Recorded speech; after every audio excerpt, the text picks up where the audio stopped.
A paz do Senhor, meus amados e queridos irmãos. Aqui quem vos fala é o pastor Heber Ramos. E eu estou aqui para dar continuidade ao projeto da leitura bíblica diária. E nós vamos então continuar o texto de Jó, capítulo 1. Eu quero agradecer ao pastor Gideon Júnior pelo convite, à pastora Luíde Ramos pela confiança e a cada um dos irmãos que tem acompanhado diariamente aqui os nossos estudos. Que Deus vos abençoe grandemente.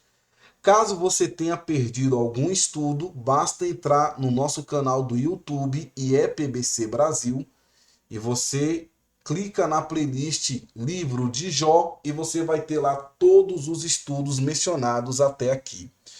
Muito bem, ontem nós falamos daquela assembleia que ninguém sabe onde foi. Uns falam que foi no céu, outros falam que foi na terra e outros falam que foi nos ares. E só me permita, irmãos, no estudo de ontem, quando fala que o texto de Isaías, que o trono dele está na terra, é segundo alguns intérpretes, que usa esse texto para dizer que a reunião foi na terra. Que a reunião foi na terra. Então, para não ficar assim, não é uma visão do pastor Heber. É alguns intérpretes que falam que o trono de Deus é na terra. E aí, por isso, essa reunião foi na terra, porque eles usam o texto de Isaías, capítulo 6, ali onde Isaías narra toda aquela experiência. Então, isso foi falado no áudio de ontem. E nós, então, vamos aqui continuar a partir do versículo 12, onde nós paramos. Nós paramos ontem no versículo 11, onde Satanás, ele conversa com Deus e Deus, então, permite. Deus, então, permite. E Deus fala assim: eis que tudo quanto tem está na tua mão, somente contra ele não estendes a tua mão. E Satanás saiu da presença do Senhor. Deus aqui dá autorização para Satanás tocar nos bens de Jó. E a lição de hoje, então, vai ser sobre a prova, a primeira prova, que são os bens e são os filhos. Quando eu estava escrevendo a revista da Escola Bíblica Dominical, eu usei um livro do Charles Swindoll, e ele faz uma narrativa que eu gostaria de ler para os irmãos. Charles Swindoll, na páginas 36 e 37 do livro que ele escreveu sobre Jó, um homem de tolerância heróica, na editora Mundo Cristão. E ele faz uma narrativa que eu queria ler para os irmãos. Ele diz assim: sugiro que você faça de conta que nunca leu isto antes. Vai ajudar. Preste atenção no ponto crítico do relato bíblico. Satanás saiu. Ele não perdeu tempo. Sucedeu. Pare nesse ponto. O diálogo entre Deus e Satanás foi inaudível. Já mencionei que não chegou aos ouvidos de Jó. Ficamos sabendo que os filhos adultos de Jó se reuniram na casa do primogênito. Eles estão comendo e se divertindo juntos. Jó, por ser um bom pai, não piedoso em demasia, mas sinceramente preocupado, está orando por eles. É possível que um dos filhos tenha começado a se desviar ou que algo fosse dito para prejudicar a comunhão que ele ou ela tinha com o Senhor. Como seria de esperar, Jó recorre à oração. Ele se ajoelha sozinho em sua casa. Ao mesmo tempo, se você olhasse pela janela de Jó, veria os bois arando o campo, preparando o solo para a próxima colheita. E uma tarde ensolarada, com nuvens macias flutuando à distância, as ovelhas pastam na grama e os jumentos se alimentam perto delas. Os camelos estão sendo carregados para a viagem seguinte, para a longa estrada de caravanas. Todos os trabalhadores do campo estão ocupados, lidando com os animais que conhecem pelo nome. Na casa do filho mais velho, a alguns quilômetros de distância, Os irmãos e as irmãs contam histórias familiares e riem de alguns acontecimentos recentes. Se você ficasse atento, escutando pela porta da casa do senhor Jó e de sua esposa, poderia ouvir as orações de um bom pai enquanto nomeia um filho após o outro. Este pai não tem a mínima ideia do que está prestes a enfrentar. Mas no reino cósmico, Satanás saiu e sucedeu. De repente, alguém bateu forte na porta da casa grande. Uma vez aberta a porta, a vida de Jó jamais será a mesma. Parece o telefone que toca no meio da noite, ou a batida inesperada em sua porta de frente. Uma visita não anunciada de alguém usando uniforme. O mensageiro entra sem ser convidado. Ele está cansado e soluçando. Sem poder controlar suas emoções, o homem explode. Os nossos bois estavam arando e os jumentos pastando junto deles, quando os sabeus nos atacaram. Falamos sobre a possibilidade da vinda deles, foi o que fizeram, nos atacaram, Senhor. E levaram os animais, todos os animais, cortaram também seus servos em tiras. Só eu escapei. Enquanto ele ainda falava, outro mensageiro entra em cena, sem hesitação, e grita: houve um relâmpago! Era como fogo caindo do céu, e num instante consumiu todas as ovelhas, todos os empregados que tomavam conta do rebanho, e eu fui o único que ficou com vida. Um outro o empurra, agarrando a manga de Jó. Amo o Senhor. Não acreditaria. Mas 3 grupos de caldeus invadiram a área em que estávamos preparando os camelos para a próxima viagem. Eles levaram todos os seus camelos e, antes de partir, assassinaram cada um dos seus servos. Só eu escapei. Enquanto Jó procurava recuperar o ânimo, ele deve ter certamente pensado: pelo menos tenho meus 10 filhos. Esse pensamento foi, no entanto, interrompido por outro empregado, que entrou de supetão, lutando com as lágrimas. Senhor Jó, seus filhos e suas filhas, todos se foram. Um forte tomado varreu o deserto, atirando carros de madeira e carcaças de animais para o ar. Ele avançou com um rugido ensurdecedor sobre a casa de seu filho mais velho, e o lugar simplesmente explodiu. Todos os seus filhos morreram. Aí Charles Swindoll faz o seguinte: faça uma pausa e imagine a cena. Só imagine. E aí, queridos, eu achei interessante isso aqui, coloquei na revista, está na página 32. E foi exatamente isso que aconteceu com Jó. Primeira notícia, os sabeus. Os sabeus, eles estão localizados em 2 ou 3 lugares na Bíblia. O mais notado é o reino de Seba, na Arábia do Sul. Tomado famoso pela rainha que visitou Salomão. Esse povo é conhecido por consistir em mercadores, nunca como bandidos, pelo menos tão longe do seu país. Em alguns textos, Seba é associado a Dedã, muito mais perto de Israel. Mas isso pode ser porque suas caravanas passavam por lá. Se o lar de Jó estivesse na Transjordânia do Norte, este estaria ainda mais longe dos lugares usualmente frequentados pelos sabeus. Bois e jumentos roubados não poderiam ser levados para dentro do deserto por uma distância muito grande. Então o que acontece? As 500 juntas de bois e as 500 jumentas que são descritas em Jó 1:3 já não existem mais. Os sabeus tomaram, ou seja, roubaram, e os moços de Jó que cuidavam desse rebanho foram mortos, sobrando apenas um. Esta foi a primeira notícia que Jó recebeu naquele fatídico dia. Então olha só, Satanás usa então os sabeus para destruir, pega povos distantes, longe, para ir até Uz e roubar simplesmente todas as jumentas e todos os bois. E aí, conforme a narrativa que eu acabei de ler, vem a segunda notícia. E aí, o ataque agora vem do céu. A Bíblia diz que, estando ele ainda falando, veio outro e disse: Fogo de Deus caia do céu e queimou as ovelhas e os moços e os consumiu. E só eu escapei para trazer a nova. 7.000 ovelhas. Como que se queima 7.000 ovelhas em uma única vez? Foi isso que aconteceu, em uma única vez. Aí tem aqui uma explicação tirada do livro.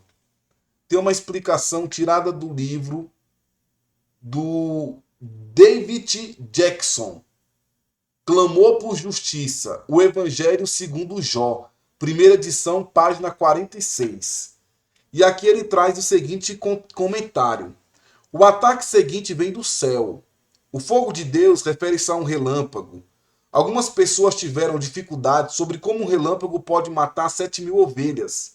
Na Austrália, temos uma área de terra do tamanho do continente dos Estados Unidos, com uma população de 20 milhões de pessoas e 200 milhões de ovinos.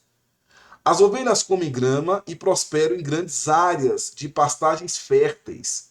Um relâmpago que atinja a grama seca da pradaria irá produzir um incêndio que pode se espalhar rapidamente, conforme o vento conduzir. Esse fogo irá fazer com que um rebanho de ovelhas se espalhe em pânico e vá exterminá-las. O mesmo também ocorreria com os pastores que estivessem a pé com elas. É uma coisa horrível de se ver. Numa situação de crise como essa, a segurança é encontrada em fazer exatamente o oposto daquilo que o instinto da pessoa manda em primeiro lugar. O único lugar seguro no incêndio é no terreno da grama, que já está queimada. Assim, quando o fogo se aproximar, o melhor é acender outro fogo e deixar que corra, e à medida que ele se move, anda a pé atrás dele na terra queimada. Então, seria exatamente isso aqui que deve ter acontecido. O fogo de Deus era a forma poética para descrever um relâmpago. Nesse caso, ele precisou ser extremamente poderoso para matar 7.000 ovelhas. Então, um relâmpago, fogo de Deus que caiu do céu, destruiu as 7.000 ovelhas que são descritas em Jó 1,3. Então, agora ele já não tem os bois, ele já não tem as jumentas e agora ele já não tem mais as ovelhas, porque um relâmpago atingiu a casa de Jó. Um relâmpago atingiu a casa de Jó. E aí nós vamos para a terceira notícia. Agora são os caldeus. Primeiro, os sabeus. Segundo, o relâmpago, fogo que caiu do céu. E agora nós temos aqui a terceira notícia por intermédio da maldade dos caldeus. Estando ainda este falando, veio outro e disse, ordenando os caldeus 3 bandos, deram sobre os camelos e os tomaram, e os moços feriram ao fio da espada, e só eu escapei para te trazer a nova. Queridos, não pensa só em boi, não. Não pense só em jumento, em jumentas. Não pense só em ovelhas. Estamos falando aqui de riquezas, riquezas, camelos, jumentas, camelos, bois, ovelhas, são riquezas. Por exemplo, camelos era o meio de transporte daquela época. As ovelhas eram a tapeçaria, faziam roupas com as peles das ovelhas. Então, o que está indo embora é a riqueza de Jó. Como se fossem fábricas. As fábricas estão sendo destruídas. As fábricas estão indo embora. Não é apenas um animal que está morrendo, não. É a riqueza. Como se fossem os impérios, as fábricas sendo destruídas. Imagine um cidadão, um empresário com uma fábrica enorme de uma fábrica de roupas. Uma fábrica de uma frota de veículos. É isso que está sendo levado embora. São as empresas de Jó, estão sendo destruídas. Então, ele está ficando pobre. Cada ataque desse, ele está perdendo todos os seus bens. E aí, o que acontece? Entra agora os caldeus, não apenas ladrões como os sabeus, mas experimentado na guerra, como está implícito por eles, coloca em ordens 3 bandos. Caldeus em hebraico, Shazaim, eles eram parecidos talvez com os hebreus, como permanência de Abraão e Ur. E o nome Chesed, um sobrinho de Abraão, implica as três bandas provavelmente foram para atacar os 3 milhares separados de camelos de Jó. Sabes que caldeus habitam perto do Tigre no século 9 a.C. São de raça arameia e é tão difícil explicar a pilhagem feita por eles na Transjordânia do Sul quanto explicar os sabeus na Transjordânia do Norte. Só pode ter ficado dentro do alcance dos dois grupos se habitassem ao leste da Galileia. 3 bandos. Vieram 3 bandos dos caldeus. Embora o estratagema de um ataque em 3 direções seja empregado várias vezes na escritura, as circunstâncias variam consideravelmente. Se as táticas de Gideão, por exemplo, eram semelhantes, o alvo seria levar os animais para uma direção desejada. Com esse ataque, todo o rebanho de Jó foi destruído. Ou seja, um homem riquíssimo e agora está sem absolutamente nada. Sem absolutamente nada. É como se alguém tivesse 1 bilhão em sua conta bancária. 1 bilhão. Jó era tão rico que não dá nem para falar em reais. Vamos colocar 1 bilhão de dólares. Para você ver como que esse homem era rico.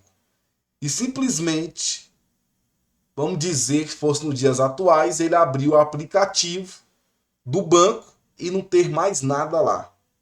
Simplesmente não ter nada. Não há um centavo na conta. E aí não adianta nem procurar banco, nem agência, simplesmente sumiu, desapareceu e foi tudo embora. Então, em outras palavras, foi exatamente isso que aconteceu. Agora, se fosse só os bois, se fosse só as jumentas, se fosse só as ovelhas, se fosse só os camelos, tava bom demais. Por quê? Tava bom demais? Sim, tava bom demais. Se fosse só os bens, se fosse só os camelos, tava bom demais. Perdeu? Bora fazer de novo, bora construir, vamos para cima, vamos dar um jeito. Aí, queridos, aí vem o pior. Aí vem o pior. A grande tragédia vem agora.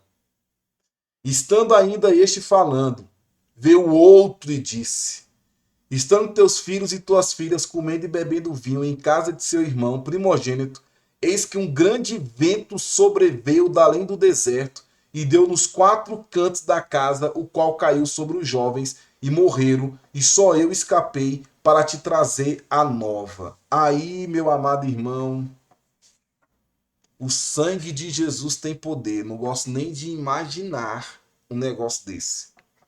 Você que é pai, você que é mãe, imagina. A gente repreende mesmo na hora. Porque Jó perdeu os 10. Os 10 filhos. Não sobrou um. Esse que sobrou não foi filho. Foi um servo. Nenhum filho de Jó escapou. O grande evento deve ter sido algum tipo de redemoinho. E aí a casa foi demolida. O lar não era uma tenda. É mais provável que fosse uma casa de campo. Uma casa de campo do que da cidade. Uma casinha de campo. Cada um dos 4 desastres pode ter acontecido em alguns dias. Em alguns dias. Ou mesmo semanas antes do dia em que a notícia chegou até a Jó. A casa do filho mais velho provavelmente não ficava a mais de 1 dia ou 2 de viagem da casa de Jó. Não tinha WhatsApp, não tinha telefone, então tinha que ser levada a notícia ali. Então talvez 1 dia ou 2 de um lugar para o outro. Em um aspecto essencial da estratégia de Satanás é que as notícias de todas as 4 catástrofes fossem entregues uma após a outra, para não dar a Jó nenhuma oportunidade de juntar seus pensamentos ou tentar qualquer plano de ação. Era necessário que houvesse um sobrevivente de cada desastre para trazer a notícia, e que eles chegassem poucos minutos uns depois dos outros. E aí o último mensageiro trouxe a pior notícia. porque o ataque vem do deserto. Parece ser um tornado. E aí toda a família de Jó, todos os seus filhos, todas as suas filhas estavam comemorando na casa de seu primogênito. Talvez um aniversário, uma confraternização, todo mundo feliz, todo mundo alegre, todo mundo contente, comendo, bebendo, e de repente vem um vendaval, atinge a casa e todos morrem. Um homem que tinha tudo e agora não tem absolutamente nada. Qual foi a reação de Jó? A reação de Jó está no versículo 20 e 22. Então Jó se levantou e rasgou seu manto e rapou a sua cabeça e se lançou em terra e adorou e disse: Nu saí do ventre de minha mãe e nu tornarei para lá. O Senhor o deu e o Senhor o tomou. Bendito seja o nome do Senhor. Em tudo isto, Jó não pecou, nem atribuiu a Deus falta alguma. Então, queridos, esta foi a reação de um homem temente a Deus, que se desvia do mal, um homem íntegro, um homem reto, um homem justo, e não blasfema. Ele simplesmente adora a Deus. Ele adora a Deus. Ou seja, Satanás perdeu mais uma. Satanás quebrou a cara. Então, Jó, ele disse exatamente o que Satanás previu que ele não diria. Nunca que Satanás pudesse imaginar que ele falaria isso, porque Satanás não é onisciente. Ele é limitado, como eu falei no áudio de ontem. E aí, lá em Jó 1:11, ele tenta falar para Deus, jogar assim diante de Deus, que Jó, se Jó perdesse tudo, ele blasfemaria na face de Deus. Mas Jó fez uma reação inacreditável. Seu primeiro pensamento foi adoração. Ele adorou a Deus. E aí, o que podemos aprender com isso? Jó, ele quis dizer o seguinte: nada é meu, nada é meu. Tudo era emprestado. Deus o deu, Deus o tomou, não era meu. Os filhos não eram meus, os bois não eram meus, os camelos não eram meus, as jumentas não eram minhas, as ovelhas não eram minhas. Então não tinha nada, tudo é de Deus. E como era tudo dele, ele pediu, estava emprestado a mim e eu devolvi. Então, será que nós temos esse pensamento? Será que nós temos esse pensamento que não é nosso, que é de Deus, e na hora que ele quiser ele toma? Na hora que ele quiser ele tira? Então, nós temos que entender o seguinte: tudo o que possuímos, tudo o que possuímos é de Deus. Nós não temos nada, nada trouxemos para esse mundo e nada levaremos dele. Nós não temos nada ao nascer. Tudo que possuímos do nascimento até a morte, nesse intervalo, é tudo dado por Deus. Tudo que temos, irmãos, é dado por Deus. Nós não temos nada. Tudo que você tem aí, dá uma olhada aí na sua volta. Dá uma olhadinha aí na sua volta. Essa casa aí não é sua, é de Deus. A esposa não é sua, é de Deus. O marido não é seu, é de Deus. Os filhos não são seus, os filhos são de Deus. O carro não é seu, é de Deus. O emprego não é seu, é de Deus. Tudo que você tem é de Deus. Tudo que eu tenho é de Deus. A minha esposa é de Deus, meus filhos são de Deus. Tudo que eu tenho é de Deus e tudo que você tem é de Deus. Então, meus amados, quando Deus tirar, o que nós vamos fazer? Nós vamos ter a reação de Jó? Nu saí do ventre de minha mãe e nu tornarei para lá. O Senhor o deu e o Senhor o tomou. Bendito seja o nome do Senhor. Em tudo isto Jó não pecou, nem atribuiu a Deus falta alguma. Nem atribuiu a Deus falta alguma. Irmãos, existem algumas cenas que não saem da nossa mente. Existem algumas cenas que não saem da nossa mente. E uma das cenas que não sai da minha mente foi uma vez que estávamos em um ato fúnebre estava tendo um velório na nossa igreja de uma de uma de um membro da igreja que havia falecido. E esse membro faleceu e o pastor Gedeon, o saudoso pastor Gedeon, olhou para a mãe dessa pessoa, olhou para a mãe, olhou para ela e falou assim: de quem que ele era? De quem que ele era? Eu estava bem próximo. E a mãe, chorando, olhou para o pastor e falou assim: ele era de Deus. Ele era de Deus. E o pastor falou assim: pois é, Deus quis levar porque é dele. É dele. E ele levou porque é dele.